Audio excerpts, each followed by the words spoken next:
Welcome to episode 4 of the Mother Gaia Birthy Podcast. I'm Katy, and today I'm joined by the wonderful Jess Evans, a pregnancy and postnatal yoga instructor.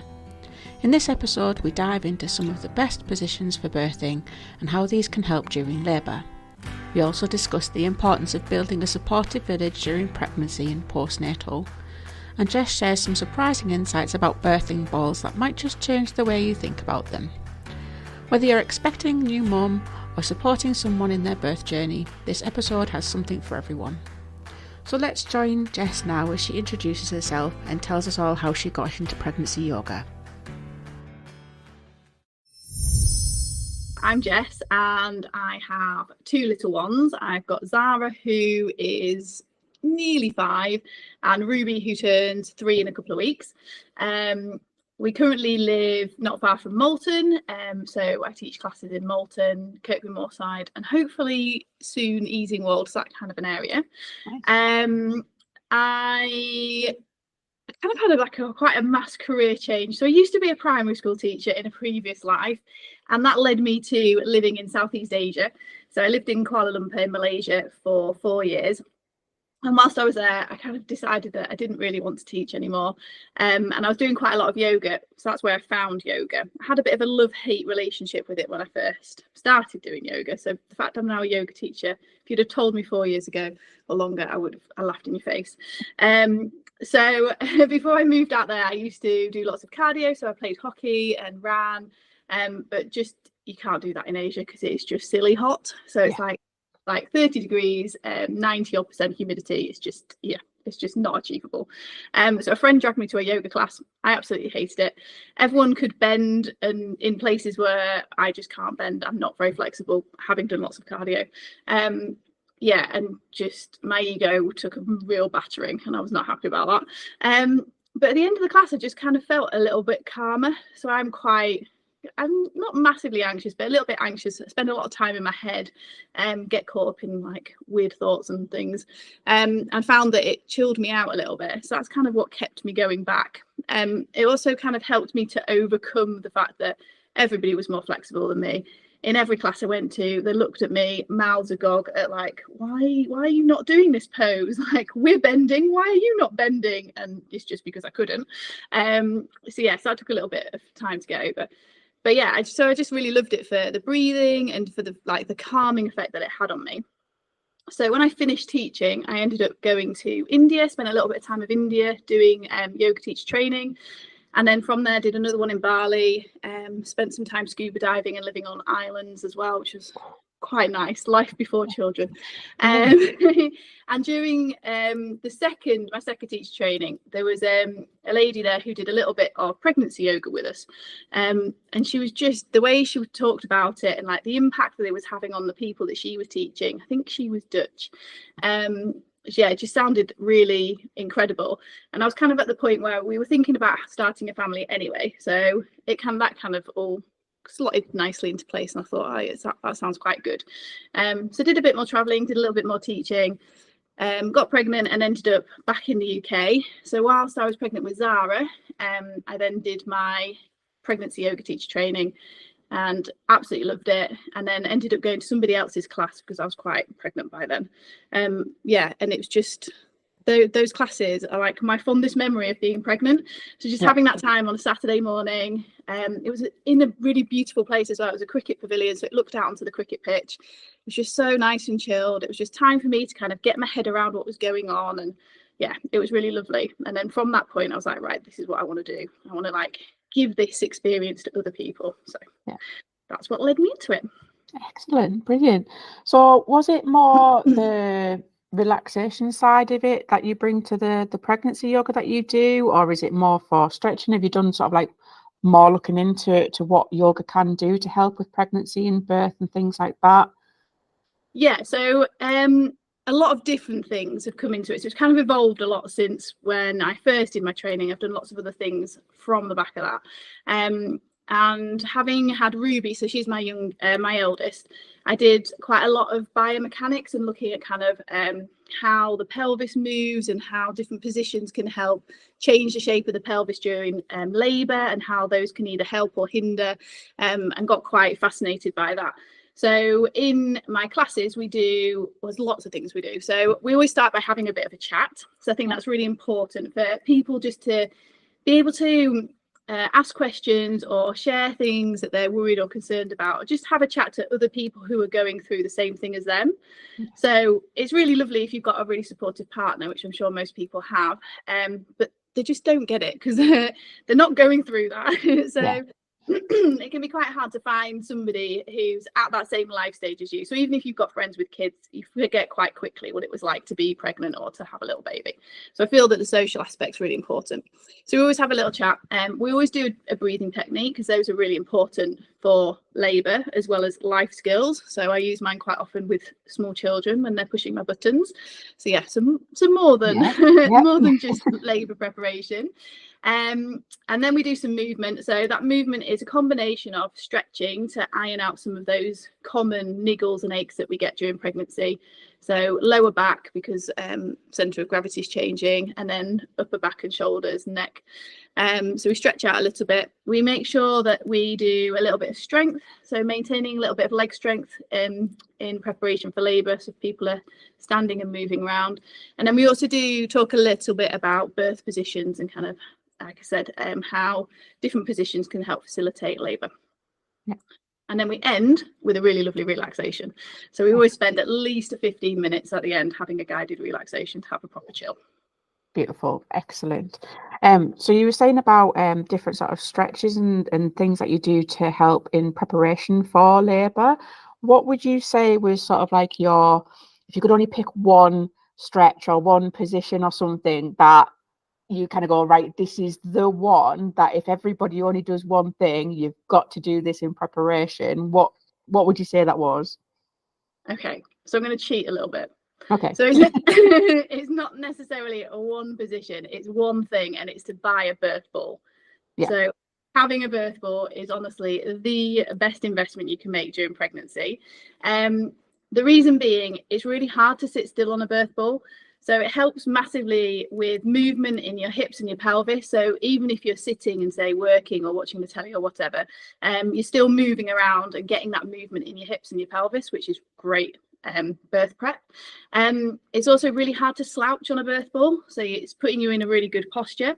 So especially in the third trimester, we want to be just being a little bit aware of posture. So we want to be sitting up nice and tall, maybe slightly forward leaning, definitely not spending lots of time reclined on the sofa with our feet up, however tempting that may be. Yeah. Because it doesn't always encourage babies into the best positions. Yeah. So my one thing would be to get a birth ball. Excellent. So then that kind of leads me into what then would you say, would it be using the birth ball during labour, or is there something that you would say, like you were saying about the biomechanics and things like that, is there certain positions or something that, like a little tip or a trick or something that if you're in that middle of, I'm like right at the end, but he's just not quite there yet, and I just wonder if I could just move into this position and baby will magically pop out of me. So I would say for that would be like a forward leaning position, so possibly like an all fours position, leaning over your ball or hugging your ball, especially if it's pushing phase and you want to have knees in, calves out, because that helps to open the bottom part of your pelvis. So if you're on all fours and you can get your knees together and leaning over your ball would be a good position. Failing that, some kind of lunge is also quite a good position to be in. So that could be, for example, on all fours with one leg forwards, one leg back, or it could be, if you don't want to be down on the floor, it could be standing up and having one foot on top of something, so like a low stool or a pile of books or something. So those two positions I'd say would be good ones to have. Almost like exaggerated squatting sort of, but stable. Yeah. Excellent. Was there anything sort of you wanted to put across about the benefits of doing yoga within pregnancy and birthing? Something that maybe other things might not give you. Well, pregnancy yoga has so many benefits. So as I said, it's the opportunity to meet other people, which I think maybe is less important during pregnancy, but postnatally is really important, just to have like a group of mums that who've got babies of a similar age that you can phone up or message if you're worried about something, or can meet up for a coffee during mat leave. So that's really helpful. So hopefully I help to kind of facilitate that a little bit. The stretching and the moving is all really great labour preparation. So I think traditionally quite a lot of people still have the impression that giving birth, we tend to lie in like a semi-reclined position, legs wide, red in the face, screaming like you hear on the films and on TV, sadly. Yeah. And that really isn't the best position to give birth in for lots of reasons. Yeah. So thinking about how we can put our bodies into different positions, and having practiced those positions in pregnancy yoga helps you to more easily find those during labour. Also talking about stretching and ironing out some of those niggles and those aches and pains that we sometimes pick up can also be really helpful as well. And then the relaxation, lots of people say that after they've been to class, it really helps them to sleep, because that's also getting, especially towards the end of pregnancy, that becomes a bit of an issue when you're up and down in the night because you need a wee, or you just can't seem to get comfy. So yeah, so having like some relaxations or some breathing that you can do when you're struggling to get back to sleep can be quite happy too. Yeah, brilliant. And you'd said earlier on that you'd done a lot of work yourself on looking into things like biomechanics and the positions that you can be in to help with stretching and movement and positions for birth and things like that. Is that something that you discuss with your students when they're in their class with you? Do you go through some of the things and why you're doing certain positions and stretches? Yeah, we do a little bit. So I always feed a little bit of birth prep into my yoga classes, but obviously time's quite limited in a weekly class to be able to do that. So what I also offer is a half-day workshop. So couples come, and I think sometimes it's actually more valuable for birth partners to learn this, because they're the ones that are going to be in the right frame of mind during labour, whereas women tend to be a little bit more focused on inward and what's going on. So you come together, and I talk about a little bit about the biomechanics in quite an accessible way. Having been a primary school teacher, I'm very much not about sitting and lecturing people for a half a day and then sitting twiddling their thumbs. So it's very interactive. We do lots of little practical things that help to make things memorable. So we talk a little bit about biomechanics. I show the pelvis and how baby moves through the pelvis, because I think sometimes people aren't quite sure that, or aren't aware that babies take a few different twists and turns on their way out. It's not maybe as straightforward as we should or hope it could be. Yeah. And then we talk about which positions are particularly helpful during the earlier stages of labour and why those positions work particularly well. And then the couples get the opportunity to try out lots of those different positions and do some troubleshooting with me if they've got any questions. And then we also do the same for the pushing phase, the final phase of labour, and again look at how those positions might change and how again that would help baby to move through and make labour a little bit quicker. And again, they have the opportunity to try out lots of positions there too. So yeah, and I absolutely love teaching that workshop. I've got like amazing feedback from the people who have come. Sometimes birth partners are a little bit reluctant because they think that they're going to have to speak in front of the group, or they're just worried about being in front of a group of people they don't know. And obviously I'm quite aware of that. So I make sure that everyone's just working in their little couples, everyone's busy doing whatever they're doing, so they're not worried about what anybody else is doing. And like I just go around on a one-to-one and can help if there are any questions. Yeah. Oh, it's really nice that you've got like a group set in, but you are still working like individually with each person. It's not like you have like 300 couples and you're standing at the front giving it. No, so big groups of people. I'm an introvert, so big groups of people like make me really anxious. So none of my classes are ever big. So the maximum number of people that is ever in either pregnancy yoga or baby massage is only ever going to be 8.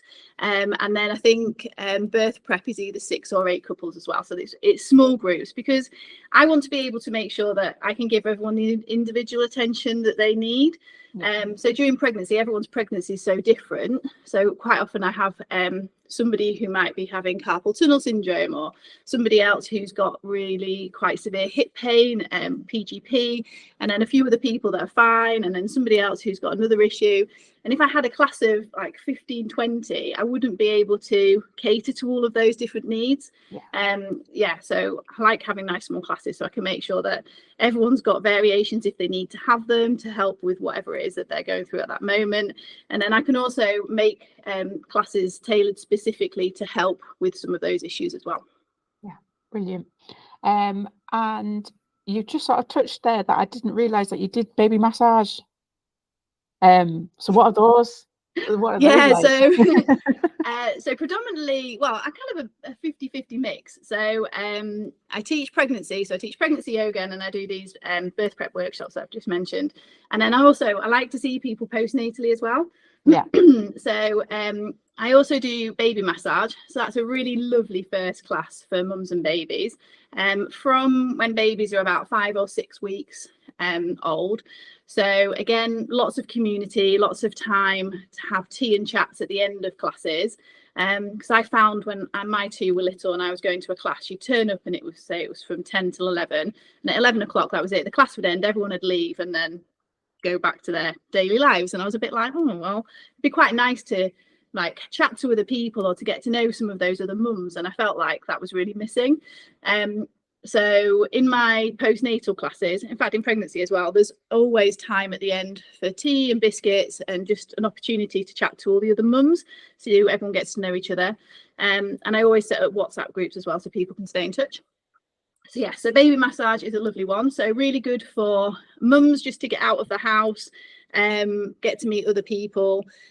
Babies have a lovely massage. Baby massage is fab for things like colic, wind, teething, bonding, especially if it's if you've got older children at home. Sometimes getting that one-to-one time with a little one can be quite a challenge. So it's really, really lovely one-to-one time. And then I also do mum and baby yoga as well. So that's when mums are from about 10 weeks postnatal, and that's mainly yoga for mums. So nice gentle postnatal recovery, so doing quite a lot of core rebuilding and rehab, and then a little bit of baby yoga in there as well, because otherwise the babies get a little bit restless because they feel like they're missing out. So we have a little bit of baby yoga in there as well, and again lots of tea and chats at the end. It's really nice that you can join a pregnancy yoga and kind of go all the way through. And do you find that you get a class and they go through all of it and then they come back with their babies to do baby, and all the mums are going, you've had little one and this, that and the other, and having that community chat within all that time frame? Yeah, it is really lovely. It's really lovely for me to see as well, because I love seeing them in pregnancy and then meeting the babies postnatally. But it is really nice, because quite often not everybody does everything, but quite often if someone's been to pregnancy yoga and they come to either baby massage or mum and baby yoga, there's always going to be at least 2 or 3 people there that they know, having met them through pregnancy yoga. So that's really lovely. I'm big on having like a village, and it's what we're missing now with our society and where we are and things like that, and being able to, even if it's only another 1, 2, 3 other people, even if it's just a case of I'll just WhatsApp such and such because I'm really struggling, and they'll know where I am because their baby's only 2 days younger than mine, and that sort of thing. It's nice that you're helping to build that community and that village, and it's reaching out beyond the scope of just a yoga class. It's more than that. And that is what's really important for me. And I think especially because, like you just touched on, people just don't have that support. So a lot of people do crazy things when we're pregnant, don't we? Like move house or try and renovate houses. Move to a completely different area. So that's quite common amongst the people who I meet, is that they've relocated, they don't really know anybody in that area. And even if they do have friends, their children are either a lot older or they're just at a bit of a different life stage. So like you said, it's just really nice to have people that you can WhatsApp at 2:00 in the morning and be like, oh my God, this has happened. I don't want to Google it because I know it's going to be the end of the world. What do I do? Google, have you experienced this? Or just on the flip side, just having people to meet up with on maternity leave. So like, especially when partners have gone back to work, it can be quite lonely if you don't really know anybody.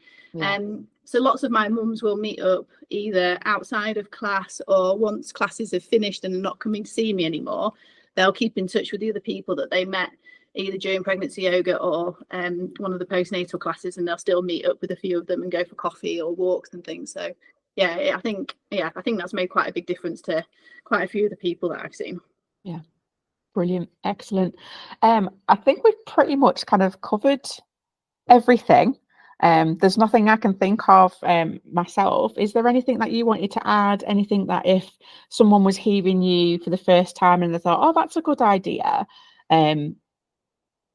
anything that you wanted to say to kind of go, yeah, come see me? I was going to say, so with birth balls, it's really important that you get the right birth ball for you.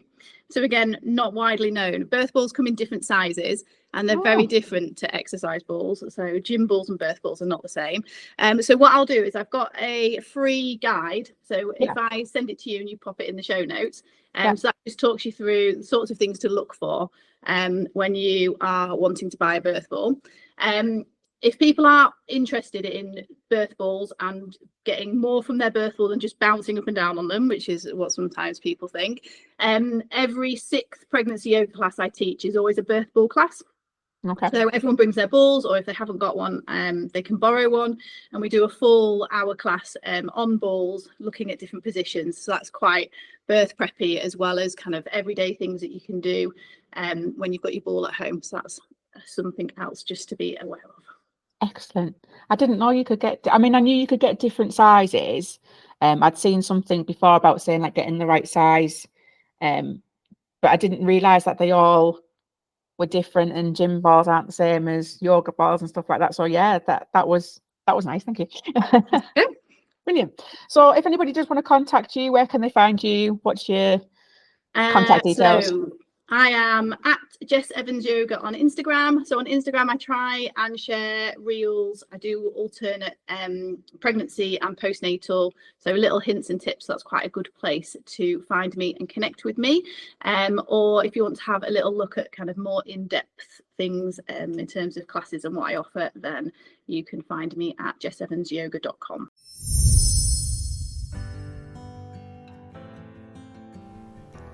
Thank you so much to Jess for sharing her incredible insights and knowledge with us today.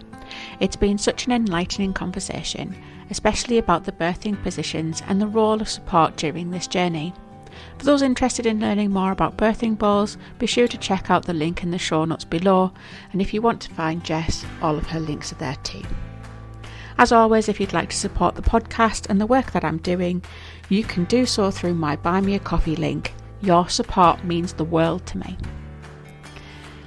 Next week, I'll be speaking with the amazing Daisy Bell from Australia, who shares her heartbreaking story of going through a TFMR, which is a termination for medical reasons.